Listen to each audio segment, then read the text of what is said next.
प्रणाम प्रणाम प्रणाम। गोड़ लगा तनी आप सबके। बहुत बहुत स्वागत बा हमारे यूट्यूब चैनल खबर भोजपुरिया में, खुशबू ए देश की माटी के। तो सोचता नहीं एगो बात कही जाए। एगो बड़ा मशहूर गाना रहल 2024 में, मतलब हर जगह खूब बाजत रहल। और ये गाना का एक भोजपुरी वर्जन पहले से हम निकल के रहल, तो देखल जाए काफी मजा आई। वो गाना कैसे रहा हिंदी वाला पहले सुनाओ तनी आपके दो लाइन। जाते हैं फिर से एक बार उजड़ जाते हैं, चल तेरे इश्क में पड़ जाते हैं, चल तेरे इश्क में पड़ जाते हैं। और ये गाना का एगो भोजपुरी वर्जन बा, पवन भैया गौले बाड़ा। बहुत बढ़िया गाना ह। हमके बहुत पसंद बा, बड़ा अच्छा लगेला।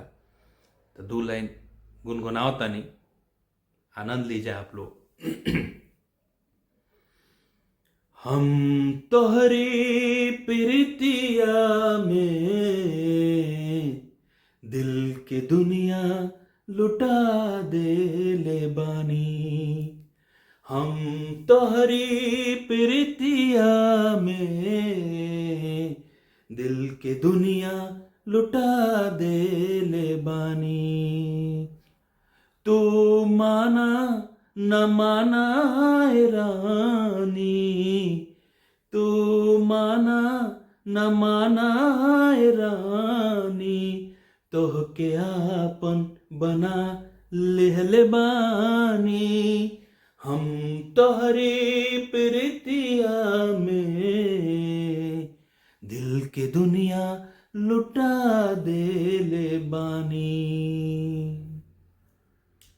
जी अब न जिंदगी अलग हो के तोहसे, जी अब न जिंदगी अलग हो के तोहसे, ऐसन इरादा हमार बा, दुनिया बदल जाई नहिया न बदली, वादा तोहसे हमार बा।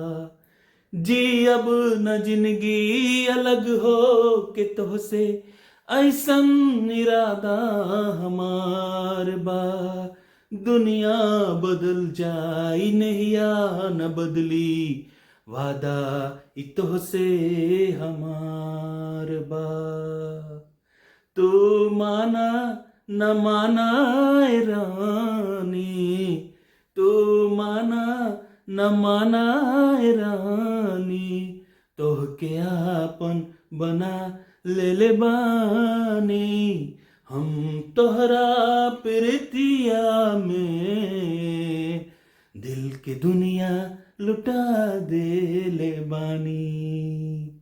बहुत बहुत धन्यवाद आप लोग, बहुत बहुत धन्यवाद।